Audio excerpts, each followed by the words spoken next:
ఇంతలోనే దానికి blue Apple చెట్టు కనిపించింది. వెంటనే వెళ్లి దానిమీద కూర్చుంది. ఆహా, బ్లూ యాపిల్ ఎప్పుడు చూడలేదు. దీన్ని తిని తీరాల్సిందే. అలా అంటూ అది ఆ బ్లూ యాపిల్ని కొరికింది. ఆహా, అది ఎంత టేస్టీగా ఉంది అంటే అది మొత్తం పండుని తినేసింది. దానికి అస్సలు తెలీదు అది తినడం వల్ల దాని నాలుక ఇంకా నోరు రెండూ కూడా బ్లూగా మారిపోయాయి. భలే ఉంది. ఇప్పుడు వెళ్ళి చూస్తాను ఈ అడవిలో చూడటానికి ఇంకా ఏమేమున్నాయో.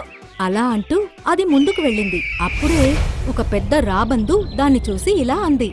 ఓరే నాయనా, బ్లూ మొక్క ఉన్న పిచ్చుక, దీని మాంసం చాలా టేస్టీగా ఉంటుంది.